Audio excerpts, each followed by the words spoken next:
ndinoitwa Tobias Story ndiri village head Manyaya. Chikuiti chakaitika musi weSunday kuri kuma 2 o'clock. Saka ndanga nditoriwo somewhere kwandanga ndiri ndofonerwawo neumwe wangu kuti yei kwai chiko chaitika dhemu radini raputsika, asi handina kuwana mukwana wekuti nditaurire vanhu, asi ndakandotaura apo naapo kuti yei kwaite njodzi unono, chenjererai vanhu mumvura umu. Saka ndizobve kwandakabva iyo ndakauya pane chitiko pane munhu vakanga vatanga kutorwa. Tosvika ipapo tobvunzana kuti zvafamba sei, voti vange mukuwacha mukusuka vakazoonawo mvura ichingodini ichingouya apo neapo, kusvika mvura yatodini yatowanda kusvike kuti vanga vane vana vavo 2 namai, kusvikira vana vakutotorwa. Mai vade kuti vaedze kubatsire chinyi vana, kuti vabate vana vochokundikana, ndokubva tichizototeera meso tichizotsvake chinyi vana vadini basi vaenda. Then vana takazoone umwe wacho unofunga ainge ahambe 2 kilometers nepaatorerwa, kusvika patakazomuona tatana chinyi nemapurisa, totore mwana iyeye woenda nemapurisa. Saka pane zvinezvi tiri kungotsvaka umwe wacho satadini awanikwa. Mwana wamai ava wakadini wakaonekwa. Uyu wanga vari mwana waatete wetisati tawana muzukuru wepamba. Sisekayo rekwe ndiri sisi amai vemwana. Ndakangozwawo kuti vangaende kuwashe kosuke mayunifomu yemwana. Pakupedza kusuka kwakaita ndopaakazoone mvura yakude yatosvika. Ode kuzama kubata vana ava, wakarohwa nemoti, ndobva aregedza panaya. Ndobva atorwawo nemvura yacho. Mwari nadzimu akangomupushirawo kusaidhi, ndobva apakara kapai padera pemoti, ndomasarire akaita. Vana ndobva vaenda. Vana vakaenda vanonzi ndiani nani? Mazita avo? Unonzi Agnes na Grace. Zita rangu ndinonzi Honorable Engineer Benjamin Kabikira, ndichinge ndiri Deputy Minister we-Local Government and Public Works.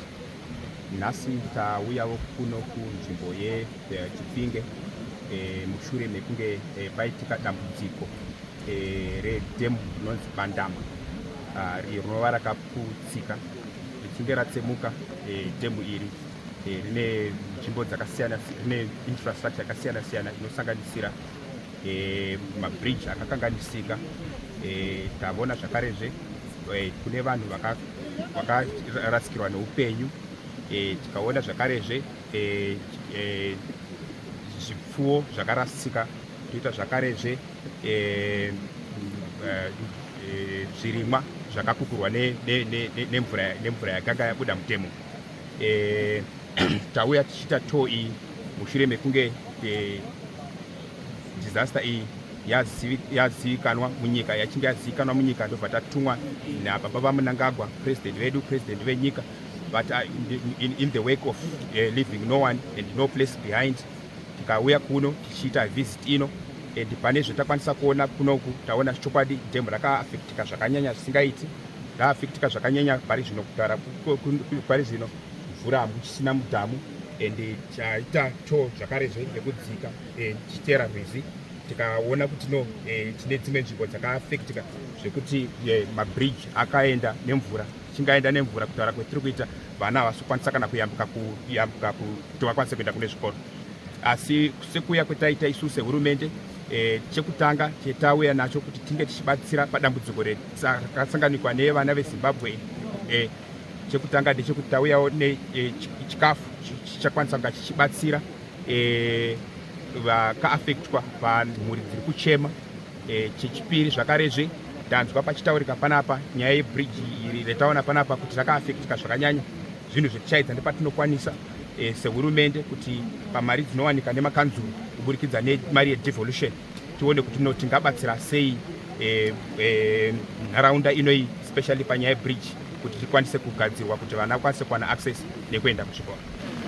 Chokwadi takwanisa kuvhizita rimwe dhamu rinonzi Newcastle, and dambudziko ririko ikoko nderekuti dambudziko ratakawana panapa rakada kunofanana nezvikuitika kumusoro kudhemu racho rine crack reinayo. Saka richinge riine crack reinayo zvoreva chii? After pacrack ipapo kuseri kwedhamu ikoko tiri kuti kune komboni iriko. Saka chetatu chitoshuvira chitiri kukurudzira vagari veko ndechekuti tiri kuona kuti vanhu vange vachirasikirwa neupenyu. Saka naizvozvo shuviro yedu sehurumende kuti timeke sure kuti vanhu ivavo vange vachibviswa pane nzvimbo ipi, pane nzvimbo iyoyo. Asi zvinhu izvozvo tichazviita kuburikidza through the DDC wedu, and DDC achanga achibatsirana necommunity kuti tione kuti vangabatsirikana sei vanhu vari kunzvimbo iyoyo kuti tisazokuwirwa nedambudziko rakaita seratawirwa naro nhasi. Given the DDC very strict instruction that they must find alternative land, they must bring in some temporary shed, in terms of the tents, to be able to move these people to places where they'll be more secure, which means higher ground. Right now, what we saw is very disturbing. A lot of our villages are in places that they shouldn't be. They are farming in places that they shouldn't be. But more importantly, like I mentioned, yes, crops, but more importantly, life. So we need to now move them from these points of danger. They are in downstream, right in the middle of what could be catastrophic should there be another breach. So we are doing both, while ZINWA are doing the assessments and the sub-catchments are doing the assessments, we've tasked the CPU being led by DDC as well as our ministry, the Ministry of Lands, to be able to remove these people that are in harm's way and put them where they are, where they will be safe. And we believe, unfortunately, no one wants to move, but if you are in harm's way, our responsibility is to save your life. So yes, it might not be easy, but we call on all stakeholders, including local politicians and councillors and so on and so forth, to be on board with what we're trying to do, because our number one priority is to save the life of our people. So this is a very unfortunate situation. We need to learn from this. From government, I'm so happy that I have the Deputy Minister of Local Government with me, who's already provided a lot of assistance. He's brought in some food for the victims' families. We are also talking to see how we can assist with funeral arrangements and so on and so forth. But going forward, we need to put most of the country on red alert and ensure that other dams are watched and that we are making these calls not after disaster happens, but even before the disaster happens. Maskati, Nonzi William Mashawa, DDC Chipinge. Itisu takawirwa netsaona district reChipinge, damu repa Bandama Farm rakaita burst, mvura ikabuda zvine simba ikaafekta dzimba. Luckily imba 1 yakaafektwa, but pane mhuka dzakangotorwawo nguruve nemombe.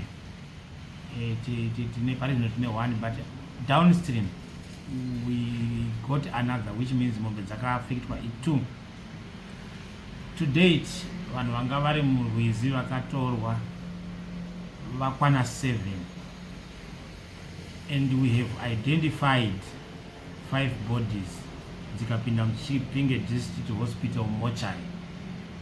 2 are still missing and vanhu vari kutsvaga. But we are happy government is doing something. The Minister of State was here yesterday on a fact-finding mission, and takatendera nzvimbo dzese, takava nezuva rese navo vachiona zvakanyatsokuitika, extended damage. Nhasi Chipiri tanga tina deputy ministers Aritatos Vekulens and Agriculture, tinazvo zvakare deputy minister engineer Kabikira velocal government. Tatenderera tikaenda kufarm rekwaBandama tikanoona vakatipa mazano ezvinofanira kuitwa, maBOQ pane zvinhu zvakaparadzwa kuti zviitwe replaced. In Ward 7 we have lost 4 pumps ne 4 pump houses belonging to Liwayo Lazarus, 1, 2 Wisdom Sibanda, 3 Sigauke, and 4 Zindi.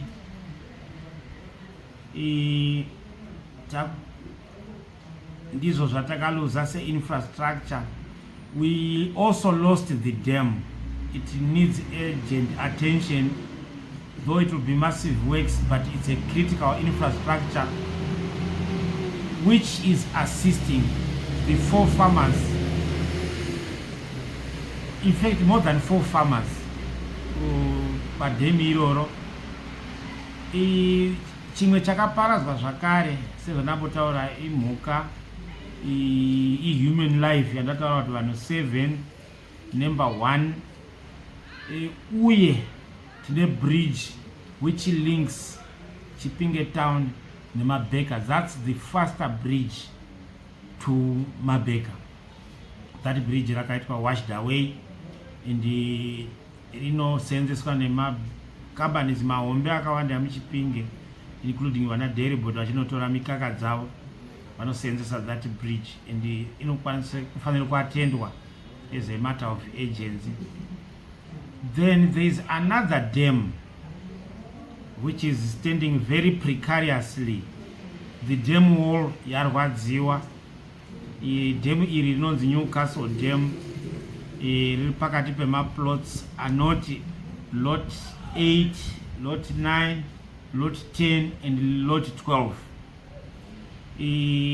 What we have discovered is that most of the dams in the Rim district dziri kurwadziwa because of neglect.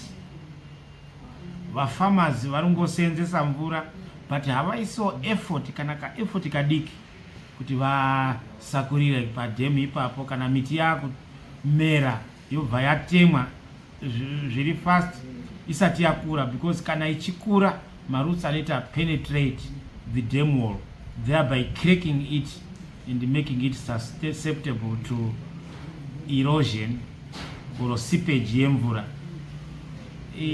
So we are calling upon farmers to quickly attend to that, of course with advice from Zinwa and advice from Budzi Sub-Catchment Council.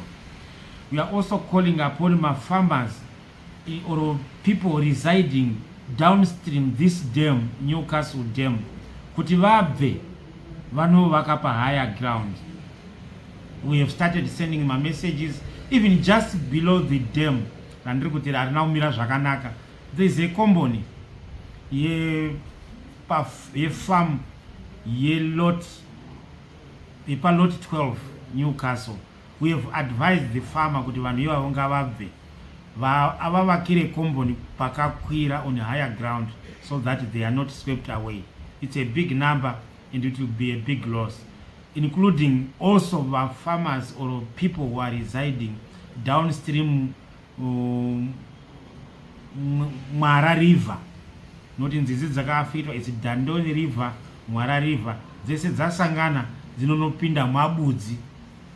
So even when we are very close to the river,